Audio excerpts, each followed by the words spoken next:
கோவை மாவட்டம் மேட்டுப்பாளையத்தில் பேருந்து நிலையம் அருகே கட்சி சார்பற்ற தமிழக விவசாயிகள் சங்கம் மற்றும் ஏர்முனை இளைஞர்கள் அணி சார்பில் ஆர்ப்பாட்டம் நடைபெற்றது. இந்த ஆர்ப்பாட்டம் சங்கத்தின் மாநில தலைவர் சண்முகம் தலைமையில் நடைபெற்றது. ஆர்ப்பாட்டக்காரர்கள் தமிழகம் முழுவதும் ரேஷன் கடைகளில் விற்கப்படும் பாமாயில் விற்பனையை தடை செய்ய வேண்டும் என்றும், அதற்கு மாற்றாக தமிழகத்தில் விவசாயிகள் உற்பத்தி செய்யும் தேங்காய் எண்ணெயை பொதுமக்களுக்கு வழங்க வேண்டும் என்றும் வலியுறுத்தி கோஷங்களை எழுப்பினர். பல்வேறு நாடுகளில் தடை செய்யப்பட்டுள்ள பாமாயிலை மக்களுக்கு கொடுத்து நோய் தாக்கத்தை ஏற்படுத்துவதாக குற்றம் சாட்டிய ஆர்ப்பாட்ட பொதுமக்கள் மற்றும் விவசாயிகள் பலன்பெறும் வகையில் தமிழக அரசு இந்த திட்டத்தை செயல்படுத்த வேண்டும் என்று வலியுறுத்தினர். ஏற்கனவே சங்கத்தின் மூலம் 100 ரேஷன் கடைகள் முன்பு ஆர்ப்பாட்டம் நடத்த திட்டமிடப்பட்டிருந்த நிலையில் இன்று மேட்டுப்பாளையம் பேருந்து நிலையம் முன்பு இந்த ஆர்ப்பாட்டம் நடைபெற்றது. இந்த ஆர்ப்பாட்டத்தில் 100க்கும் மேற்பட்ட விவசாயிகள் கலந்து கொண்டனர். அவர்கள் ரேஷன் கடைகளில் தேங்காய் எண்ணெய் விற்பனையை தொடங்க வலியுறுத்தி கோஷங்களை எழுப்பினர். தமிழக விவசாயிகள் சங்க தலைவர் வேணுகோபால் உட்பட திரளான விவசாயிகள் இந்த ஆர்ப்பாட்டத்தில் பங்கேற்றனர். மத்திய அரசு, மாநில அரசு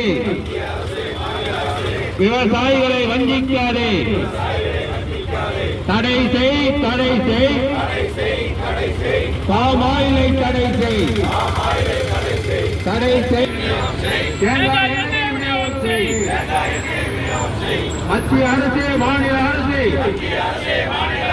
விவசாயிகளை வஞ்சிக்காதே.